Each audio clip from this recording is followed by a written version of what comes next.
Yma yn Hywelwch Cefn Gwlad, mae cynllun i adeiladu res hir o beilonau ar hyd Dyffryn Tywi yn codi stŵr. Mynd trwyddo mwy o'r goedwig. Mae siwgiment o ffermwyr a pobl o'r ardal yn erbyn y cynlluniau yma.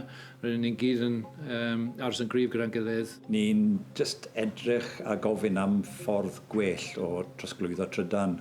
Ni ddim yn erbyn yn ei gwyrdd, ond mae rhaid gael gwell ffordd o trosglwyddo trydan. Yn ôl cynlluniau'r cwmni, bydd cyflau 132 kV yn cysylltu'r peilonau 27 metr uwch ben y ddaear. Fod y dan eithaf y ti, ie, diolch. Mae ffigerau ni yn dangos beti 5 gwaith mor drud tanddiaru, a dyn ni'n gwybod fod hyn yn hot topic, ond mae'r 5, dyn ni wastad i dweud rhywbeth o gwmpas 5 gwaith. Dyma posteri lleol wnaeth ysbardino i ddilyn y stori yma. Mae'r ymgyrch yn bwnc trafod mawr yn fy ardal, gan gynnwys yn fy ysgol i, Ysgol Bro Nefr. Fel ych chi'n gallu gweld, mae'r ysgol yn credu bod byd natur hollol bwysig, a dwi yma heddi i glywed barn cyd-disgyblion am y cynllun peilonau. Mae'r stori'n wahanol i bawb, ond yr un pryd mae fe'r un peth, yr un strwgwlyn ynglyn a'n tir ni ac yn hanes. A mae'r un peth wedi digwydd a dwyddodd 50 blynedd yn ôl mewn ffordd. Mae fy mam gu at ci yn parchu'n Castell Carcanen, a wrth cael peilonau hyll yma o gwmpas yr ardal, byddwn ni'n colli llwyth o twristiaid, a y golygfeydd hyfryd yma ni'n cael. Os bydd y peilonau'n dod, fod egni biwt yn mynd i roi bach o arian mewn i'r cymuned nawr, yn yr amser hir bydd yr arian yn cael ei colli oherwydd bydd llai o pobl yn dod i weld yr ardal oherwydd y peilonau.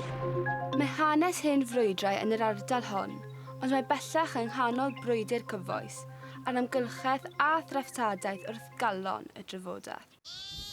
Just listen to some of the appalling waste. $8 million to promote LGBTQI+ in the African nation of Lesotho, which nobody has ever heard of. Falle fod Washington yn teimlo'n bell o fynyddoedd Lesotho, ac ar ôl i Donald Trump dorri arian cymorth tramor o America, faint o effaith gall hynny gael ar wledydd cyfandir Affrica. Mae'r wlad mae'r arlywydd Trump yn honni does neb wedi clywed amdani wedi chyfeillio â Chymru, a'r berthynas honno yn dathlu 40 mlynedd eleni. Mae fe'n rhywbeth dylen ni wir fel trysori. I'r disgyblion yma, roedd taith ddiweddar i Lesotho yn brofiad gwerthfawr iawn. Fi'n credu bod e'n rhywbeth ni wir mynd i gwerthfawrogi a cadw adeiladu eto dros y flynedd ei ddod. Nath syni fi fel faint mor debyg i'r pobl. Mae'r teimlad o gymdeithas allan yna mor gryf, a unwaith fel y diwrnod gyntaf ni'n teimlo mor fel croesawgar, a ddim teimlo fel cartref newydd, o pob un just mor caredig. Wedd e'n gwych wyn nhw'n arddangos dawnsio nhw, a wyn ni'n arddangos dawnsio gwerin ni. Wyn ni'n gwneud fel drills rugby, ac wedd y awyrgylch just yn amazing. A chwaraeon fel rygbi yn rhan bwysig o'r berthynas. Mae'r rygbi yn tyfu bob blwyddyn.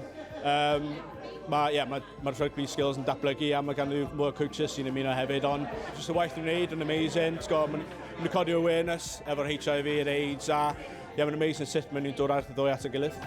Wedi lleoli yng nghanol De Affrica, mae'r cyswllt rhwng Cymru a Lesotho yn cael ei drysori. Di China bagi zakona Lesotho i Wales. Kita bawe kana di thaba. La haka la gongwe kere. Lona hana di thaba. Gona hana di thaba. Lona le mokutsana di thaba.